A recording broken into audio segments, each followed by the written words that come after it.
Alrighty, good evening, everybody. Is that the right screen? That is the right screen. Nice. It's been a hot minute. Alrighty, good evening. Thanks for anybody who joins, of course. So let's start off with the fun stuff, shall we? God, it's so bright. West Coast pairings.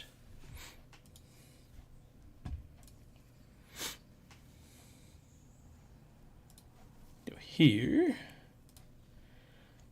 I think that's my password. Oh dear. Oh, sorry. They want me to eat their cookies. There we go. Here. Go to Kansas City. Did I spell Kansas wrong? Oh, I think the date might be the issue. Boop. There we go. We want the team tournament. Just pull this up real quick. All right, bam. So we'll quickly go over how things went for the Warp Storm lads at Kansas City Open.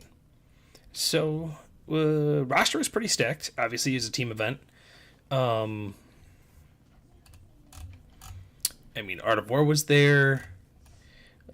These guys I know are pretty big in, I'm assuming, Texas with the name Astros. Death or Glory was there. Dice Down were there. Goonhammer. Where else are you guys? No, it wasn't them. Oh God, I went all the way to the bottom. Why would you do that? Goonhammer.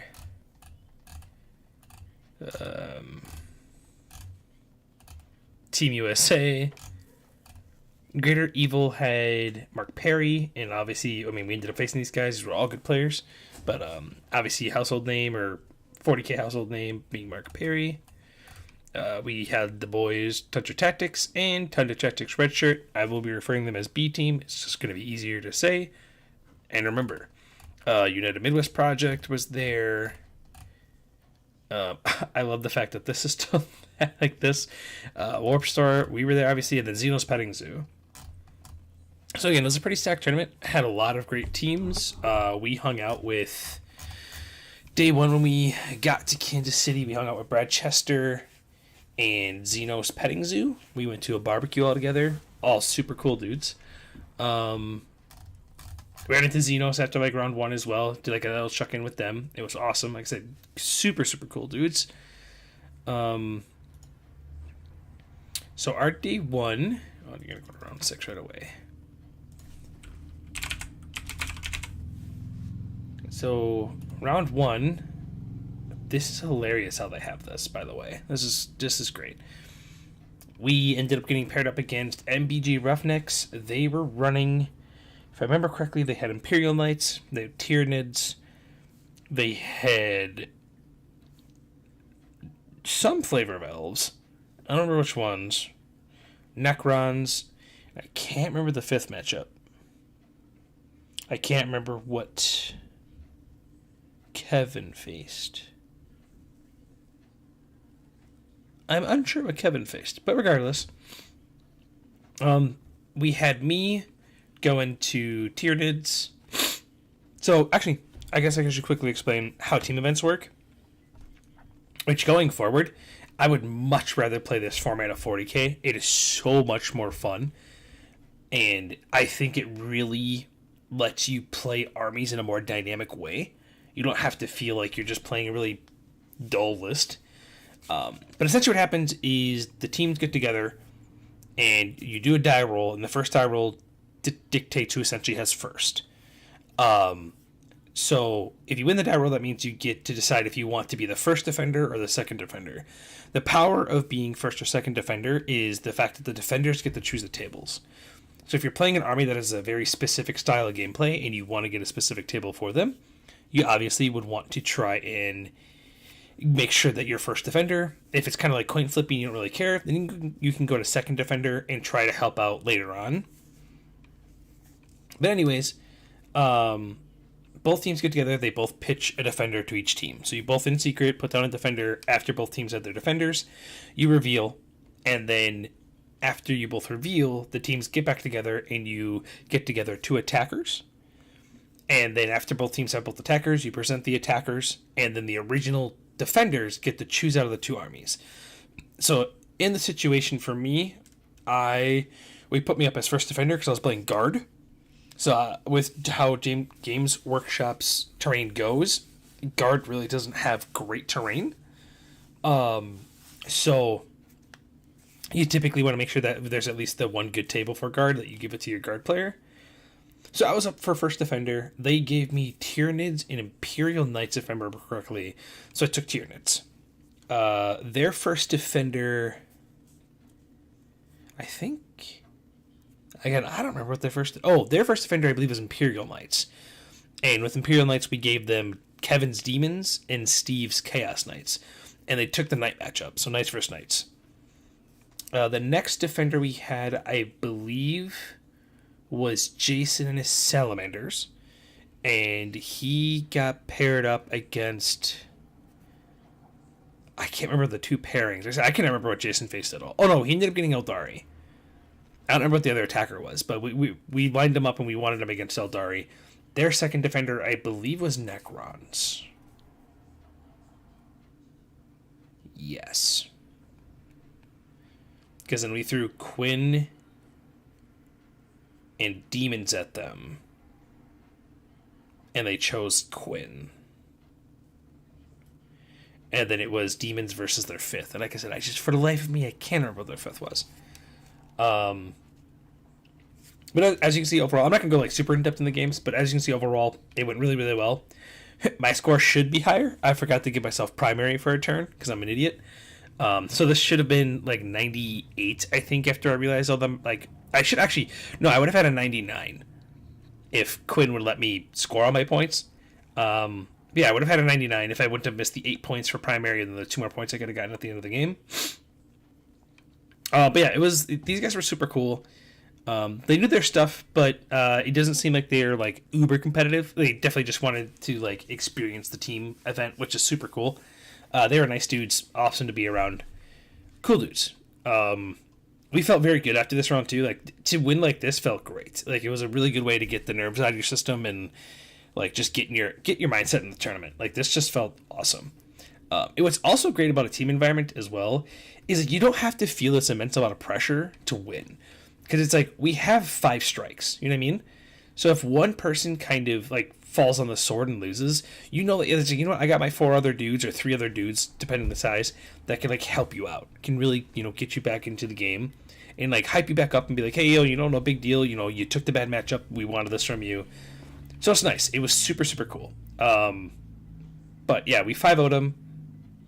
Round 2, we ended up facing Tundra B. If this decides to load. And as you can see, it was a loss nonetheless because they had 3 victories. But it was a tight way we lost this game. We had Josh's Elves versus Kevin's Zinch Demons. Matt and his Chaos Knights versus me. Jake and his Black Templars versus Jason and his Salamanders. Hugh and his Eldari versus Steve and his Chaos Knights. Jeff and his Tal versus Quinn and Grey Knights.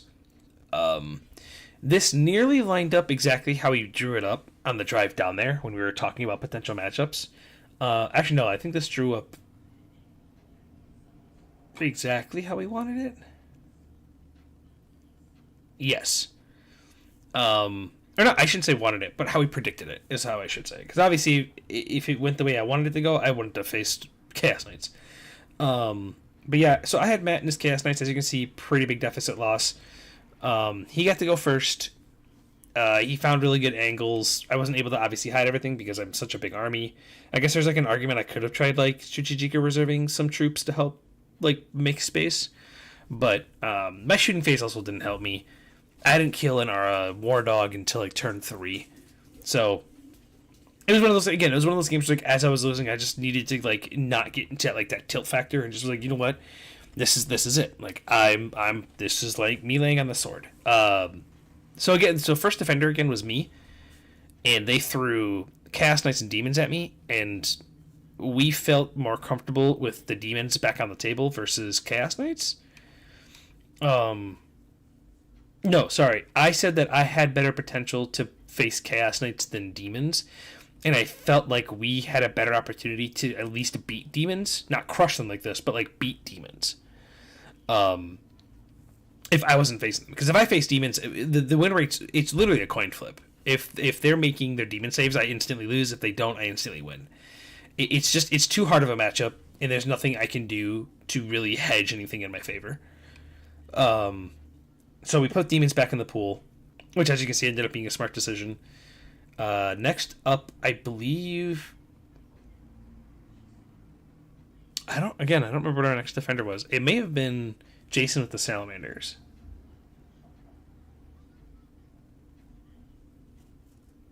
Yeah, I think it was Jason with the Salamanders. And then they put up Josh and his Elves. We threw at Elves. We had to throw Demons and Grey Knights. Yeah, that sounds right. Demons and Grey Knights. They chose Demons. They threw us Black Templar Tau. Oh, maybe we didn't do him second, because we definitely would have put Jason on Tau. Was it Quinn second? It may have been Quinn second. Yeah, that sounds right. Quinn, I think, was second. So we took Tau for Quinn Quinn because he can't beat Black Templars as Grey Knights. And again, it came down to there was one mistake in Kevin's game that like he realized it. There's 2 mistakes that he realized right away that like we discussed about. We didn't really talk about Jason's game. I'm really unsure how this like panned out the way it did. It was still a super high scoring game, and it's super close. But Kevin's game came down to the fact that he let them sneak in with a fire and fade to steal objectives for a couple turns. He charged into Barry and forgot about Barry's ability to run away, so he didn't fight there first. So Barry was able to run away. So yeah, that was a couple of mistakes there, but this was definitely a winnable round for us. I wish I could have scored more points, but I mean, it would have been irrelevant. If I scored more points, we still would have lost. I would have had to score like 60 more points for it to be relevant, but then I would have won. So yeah, it was a really rough loss. We were pretty beaten up after this one because I think as a team we knew we could have / should have won.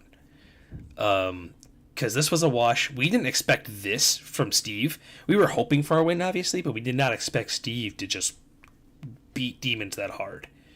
But like I said, if Demons aren't making their saves, you can do this to them. Steve just has actual toughness and other ways to manipulate things on the board to give him better outs than Guard does. So that was day 1. Day 1's only each day was 2 rounds, and again we were feeling really good at 1-on-1.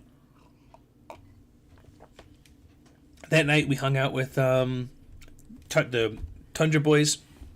Came to our Airbnb and hung out for a little bit. Hung out a little bit more with like Brad and them. But yeah, it was great day 1. Had a lot of fun. Like I said, it sucks having this kind of heartbreaker, but at least it was against guys we knew, so it wasn't as much as like salt in the wound. Now at the start of day 2, we ended up facing the Greater Evil. And this was a very bad round for us. We screwed up from the get-go. And a couple of things happened. And this is one of those things where it's like, we needed to be smarter when it comes to the team event. And I think we just weren't in the headspace. Like, I think we were kind of still bummed about the last round. It's like subconsciously, like we just didn't do this right. We didn't do anything correct. So we put me up as the first defender again. I'm first defender this entire time, except for round 4. So it's like, that's kind of knew that going into this tournament. And then they threw up Necrons and I think Guard. Yes, they threw the mirror at me. They threw up because Steve, was it Demons? I think they threw up Demons first. Yes.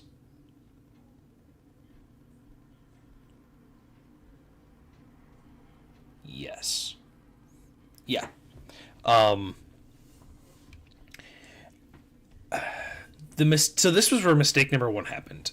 The Necron list was speed Necrons. It was like Tomb Blades, a whole bunch of Wraiths, and that was it. And I said from the beginning, I didn't want to face this. I didn't think I had a chance because if they ever get to me, I'm just dead, and we instantly lose the game. But to better judgment, ended up listening to the team, or against my better judgment, ended up listening to the team and discovered I was right. And this is where I guess, I don't want to say the gamey thing happened, but like as a team, should have realized what was going on. So I was the one that did a lot of the research. Even though Quinn was the team captain, I was pretty much forcing the pairings for us and doing that kind of stuff. So this Walter guy grabs me and says, "Hey, go over your list with me," and like pulls me over to the table that we're playing at and just starts talking to me. And I'm like, "Hey, I really want to get back to the team." I keep looking over and I keep calling the guys over so we can go over picks and stuff like that. And he keeps like diverting my attention. Next thing you know, I look up and we're all paired, and I just went, "Oh shit." So after I get my butt whooping in, I start looking around and it's not good. We definitely had we had 2 bad pairings. We had 2 bad tables. It was just, it fell apart immediately. So the biggest one was we had Quinn versus Guard. We said from the beginning we don't want Quinn against Guard. He has no real tools to slow them down or to stop their great scoring. Grey Knights are fast, and especially with the fact that he was still running like his MSU list with the 4 Dread Knights. If they get a certain table, or especially because it was the Armor Sentinels list, he's doing nothing to them unless he gets in combat. And then he can just screen with the Sentinels and just keep tanks back up and more like that list. We never should have put Quinn against. It never should have happened. We got Orcs into Salamanders, and then I was very confused at the score. And I was very confused when Jason was just like, "It's going terrible for us," and I was like, "I don't know how it's going terrible for us. You're facing Goths, Orcs with like 1 million aggressors and Salamanders. I don't know how we're falling apart here." And this was table 1 error was here. The table 2 error was Quinn's game. Actually, I think this may have been Quinn's game or this one. Whatever. Regardless. And then we had Kevin back against Eldari, which is neither here nor there. And then we had Steve against Be'lakor Demons. So Steve said from the beginning he's fine with facing demons. He'd prefer not to, but he's fine with facing demons as long as they don't have Be'lakor. Don't know why we threw him against the Be'lakor Demons, but we threw him against the Be'lakor Demons. It happens. He may have been the score, even. No, this may have been Kevin. I don't remember. So what I mean by the wrong map, so one of the maps that we had, let me get paint.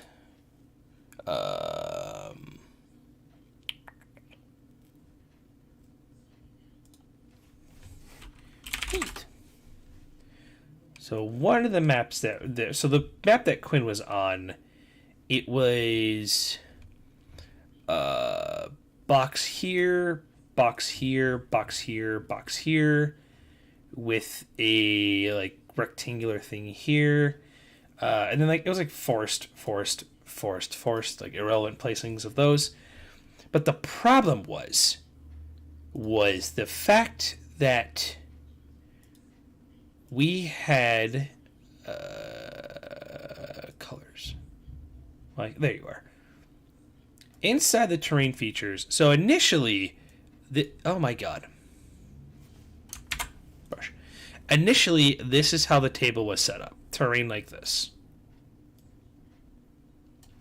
And then our deployment zones were like here and here. So as you can see, this looks great. It gives us a whole bunch of like, you can't shoot me walls. Haha, get away from me. But then the judges go and say, for this round, we are rotating the stuff. And we go, what? And then, so this beautiful line, instead of it being like this and like this, which we were like, okay, like, might have a chance there. It then gets rotated to this. I'm sorry. This and this. Which again, doesn't seem terrible, right? Like this still seems pretty protected. So it's not an actual U shape. This whole part's gone. This whole part's gone. Same thing on this side. This terrain feature right here, this guy, non-obscuring. So Mr. 9 Sentinels had got turn 1, Quinn said, and moved his 9 Sentinels. Oh, this actually may have been inverse, but regardless, guards on this side. And put all 9 of them right in here. Quinn can't do anything to them this way when it comes to shooting or psychic. But then this guy has this entire lane to shoot at everything. Like, everything. I saw this table and I immediately went, what the hell were we thinking? This table needed to be our Salamanders player. Because now our Salamanders player does the same thing, but better. because now we get to put a whole bunch of aggressors like lined up here and here, making a beautiful front line, and having like the eradicators here. And then the characters are just vibing right here, passing out buffs. Like, you get funneled. You have to, if you want to play for, because this was Abandoned Sanctuaries. Like, if you wanted to play for the center and score points, you have to go into these aggressors. So that was that big mistake. So instead, the table that Jason was on was the offset one. So there was like one here, and then mirrored on the other side. Again, sizes are not completely accurate, but then it was like there's a thing here and a thing like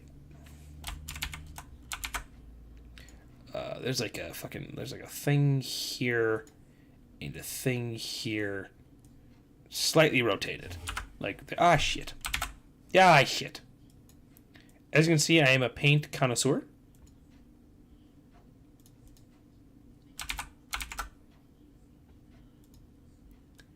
It's like thing here, thing here. Why do you keep doing this to me? Stop it.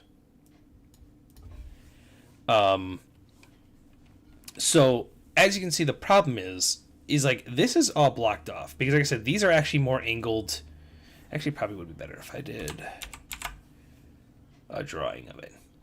So it's like there's I don't want that. I want a pencil. Give me the pencil. Make a thick pencil. Like it's more like this, right? There's no firing lane here. There's nothing. So now the Orc player just like gets to put everything in here, puts everything in here, turn, fucking one wog. Look at that. You can't overwatch anything. You're just dead to me at all. Never should have been on this table. There's nothing open. Nothing. Like, you have to deploy and keep everything all the way back here until they finally decide to try wogging you so you can actually overwatch shit. Like, this was... I don't know why we put him on this table. But again, that's the learning experience of the team event. It is what it is. But again, these are also very good players. Again, Mark Perry's a very good player.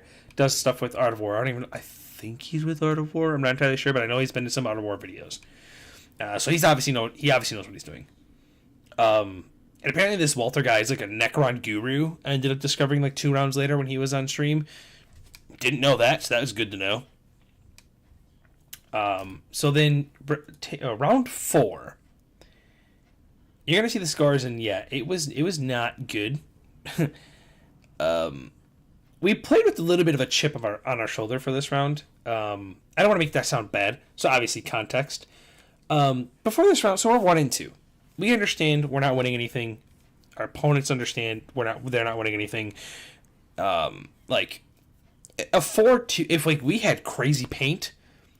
Like, if both teams had crazy paint and could have gone 4-2, maybe you're playing for something. We all understood, or we thought we all understood, we're not playing for anything.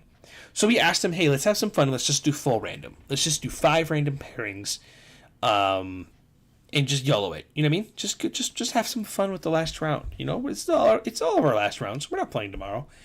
And they go, no, we're better than that. We want to win. And we just went, okay. Let's do it then. Like, let's do it. So we went a little against the traditional game plan that we had, which was throwing me up first. I believe we put up Chaos Knights first. I believe we put up Steve first. And then they put up... Did they put up their Necrons? No, they put up their Demons, I think, first. Yeah, they put up their Demons first. So, our attackers into Demons was Salamanders and Grey Knights. And for those that may not know, Grey Knights are very good against Demons. No one ever took the Demons matchup, or the Grey Knights matchup, every single time I presented it. But, yeah, so they ended up picking Salamanders, and Jason was like freaking out. He's like, there's no way I could win. So, like, Quinn was kind of, you're good. Second defender, we threw up our demons. And then they threw up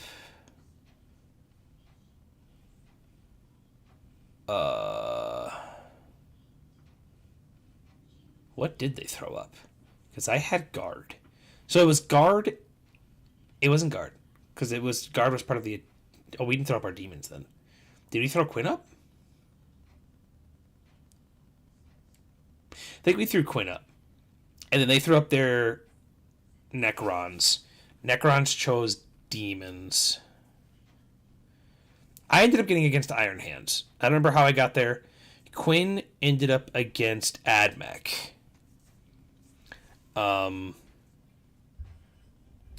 So Steve was done in about 10 minutes. He was done before we were, like, my table was finished setting up. So he had the mirror match of Chaos Knights, and he just said he got die roll and it went the way he needed it to go. So that's the 100-15 game. I was the 100-50 game, I believe. Me versus Iron Hands, which I did not. I was pissed. I did not want this matchup, but I got to go first. I dropped in Casterkins. They did what they did, and they killed the Desolation Squads. It was no thing. It was great. I loved it. It was awesome. Then we had, who was our other 100? I believe our other 100 was Kevin. No. I think this was Quinn, actually. I think Quinn was the other 100-36. Kevin was the 88-53. Jason was the 91-54. So we ended up on a high. We all very obviously state, like, again, this team events are super fun. I definitely think in the future for the RTTs, or even if we do, like for the GTs, I think it'd be a good idea for the tournament series to make one of them a team event, or hosting a team, like a large team event tournament as part of the series as well. I think team events are super fun. They are so much better than singles. I would exclusively like to only play teams ever again. It is so much fun to play teams. But overall, we ended 2-2. I don't think our placings really matter. Where did we end up?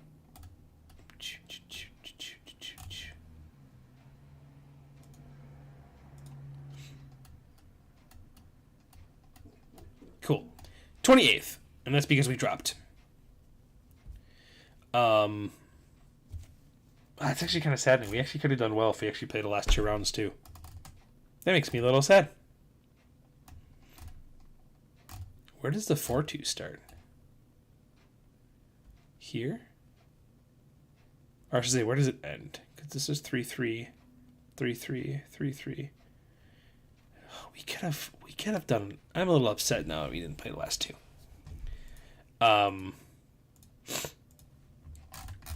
Yeah, Kansas City Open was great. I love team events. Best way to play the game.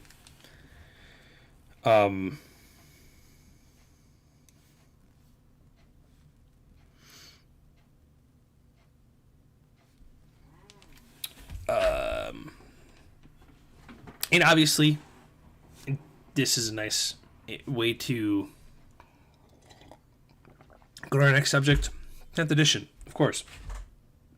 What a lot of people have been waiting for. The new edition, to get out of the big bad boogeyman that was 9th edition and play the new edition.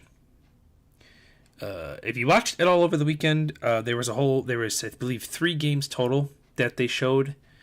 I know there's Eldari Guard. I think there's a Demons game. I don't remember what Demons was against. But there's 3 total games. We got to see a lot, for sure. I think for those who did watch it, and for those who didn't watch it, Devastating Wounds is it seems, as of right now, like a big problem that needs to be solved. Just changing your entire damage profile to mortals is very strong. It's also very strong if your army has a mechanic to be able to make wounds automatically be sixes. It's really strong with the immense amount of rerolling we have available. I appreciate what GW's goals were. Personally, I think they missed the mark.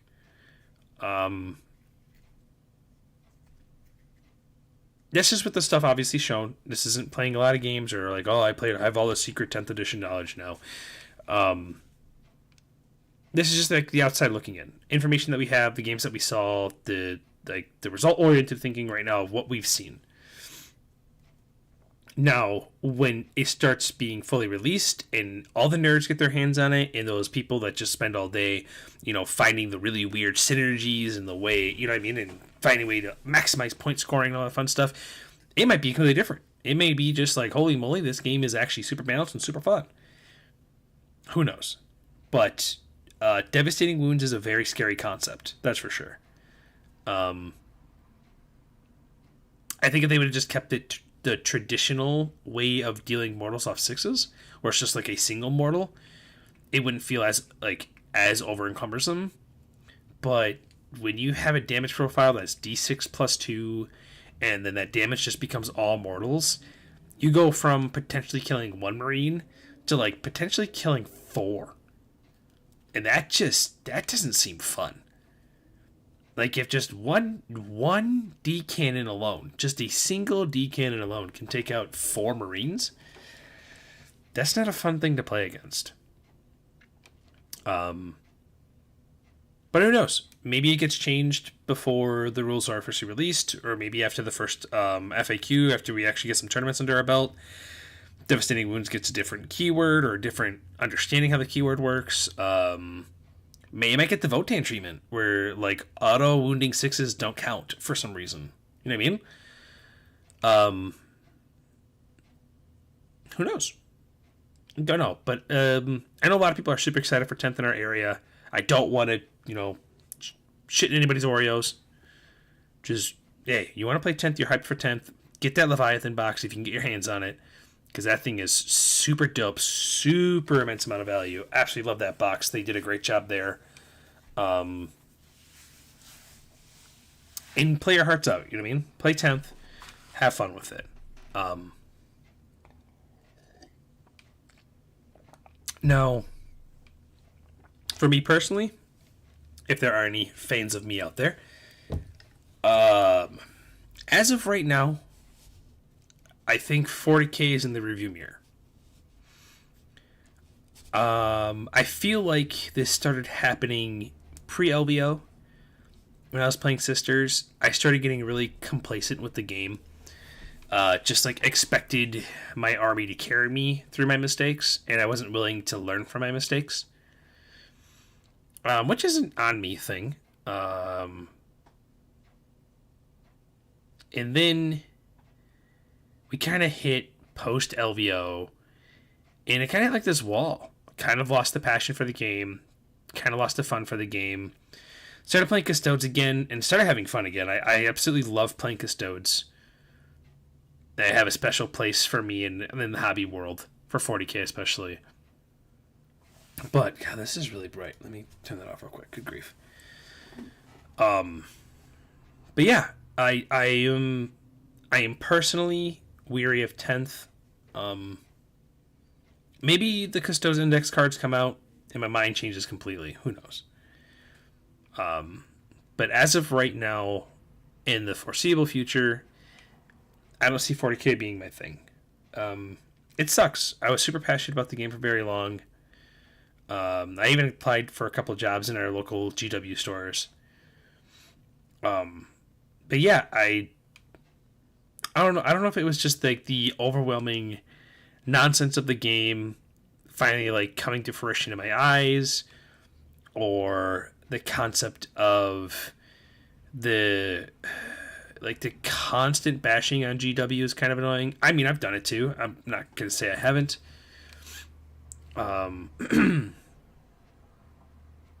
But yeah, just the roller coaster of emotions that the end of 9th has been for me, was just something I'm just like I'm not here for. But for me personally, discovered, or I shouldn't say I discovered, but started playing Marvel Crisis Protocol, and I'm absolutely loving it. It feels more it feels more fun to me. Games are going to be shorter, which is a huge bonus. Less models. It's like models and models and affiliations that I can get with because it's Marvel. It's a whole bunch of characters and models and stuff that I enjoyed as a kid growing up, and the comic book feel of it all, and the storyline you can make on the tabletop. I'm enjoying it right now. So I think like this is my journey for 2023. See how that goes. I plan on getting a blog going. I just have to figure out how to do that part. And I'm pretty much going to try blogging all the test games I play. Try to get really involved with it. Try to get myself out to some tournaments.